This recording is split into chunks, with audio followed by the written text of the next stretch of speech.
Здрасте, Камарчева. Бабушка, кто же нас будет защищать, если не я?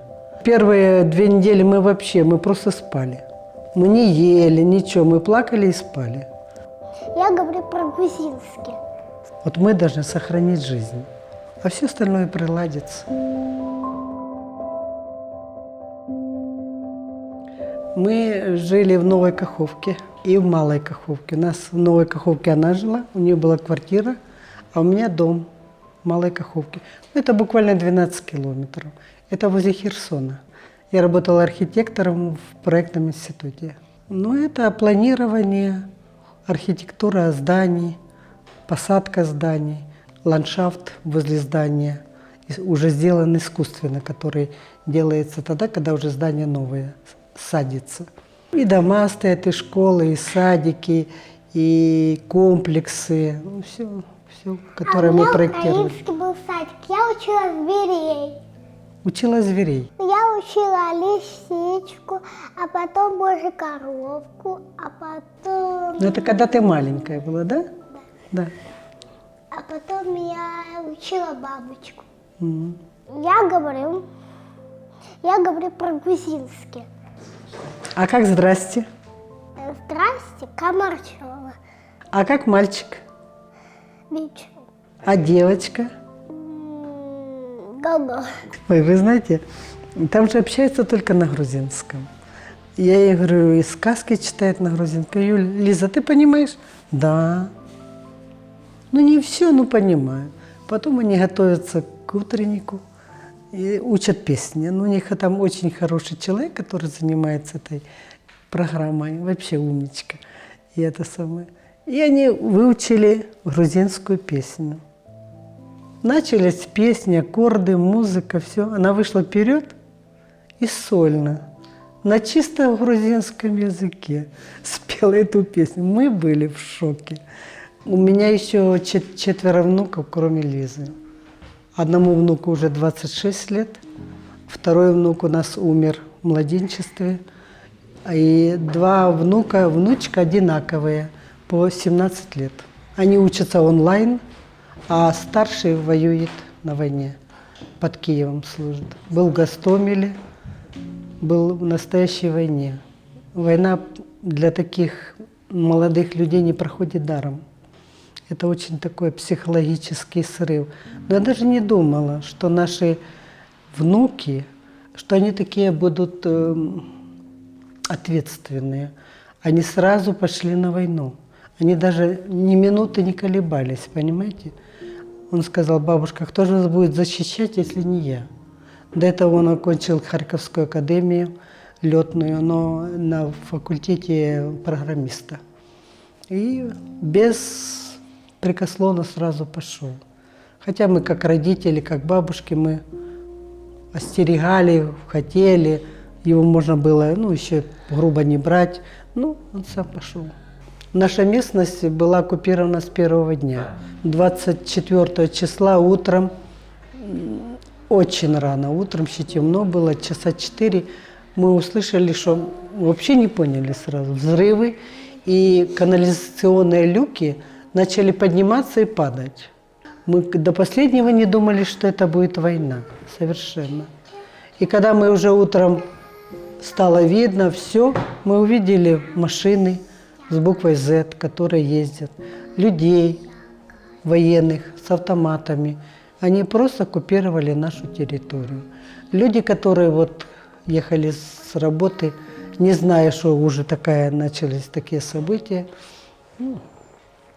ехали, ну, например, ехал у нас там один охранник, он был одет в защитную одежду, ехал на велосипеде домой.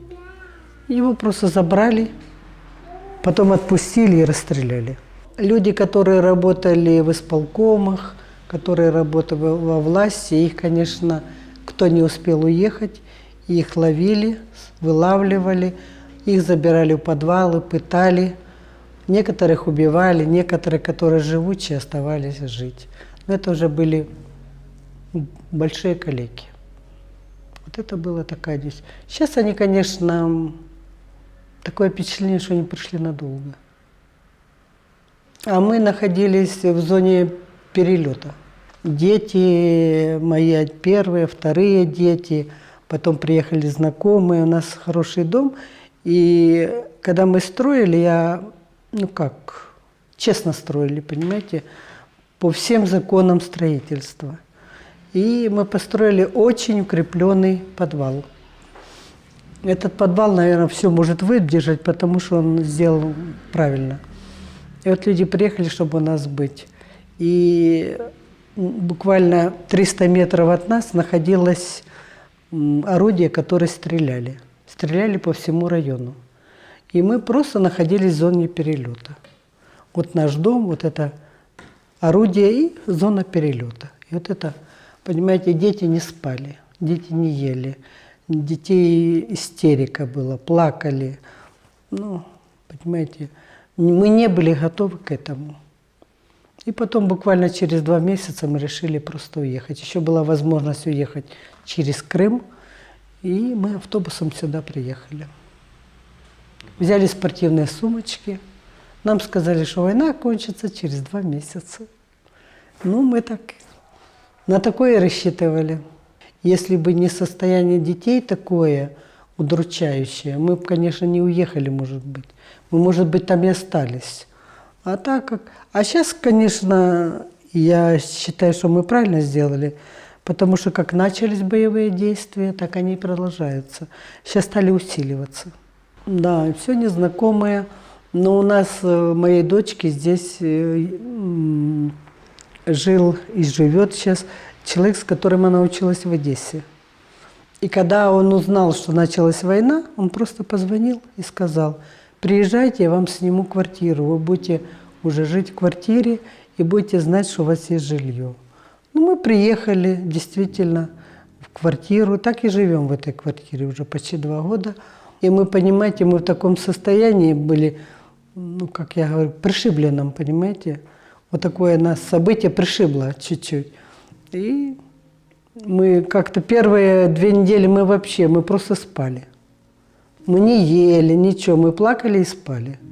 А потом пошла жизнь своим чередом. Садик у нас, Лиза ходит в садик, дети учатся.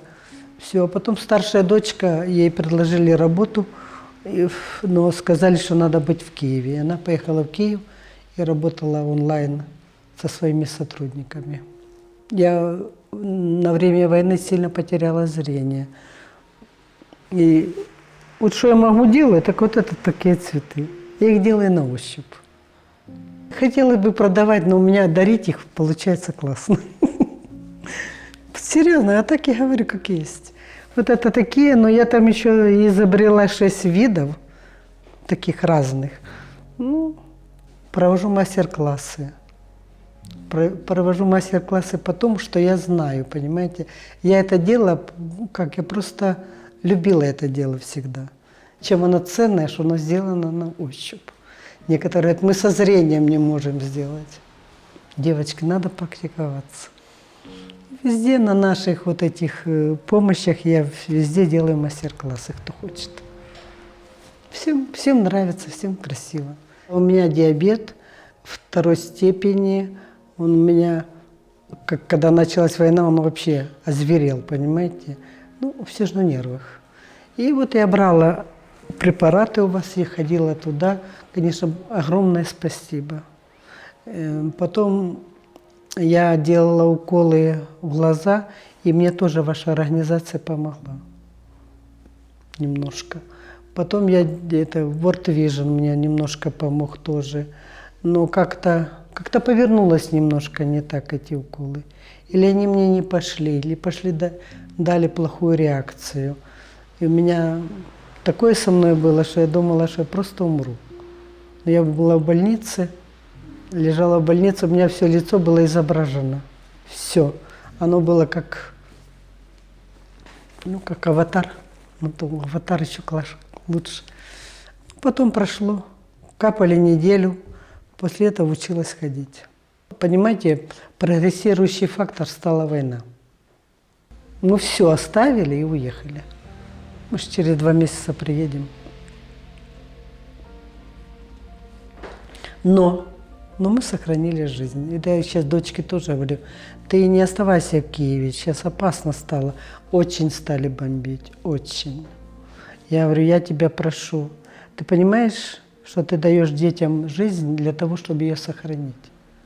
Вот мы должны сохранить жизнь, а все остальное приладится.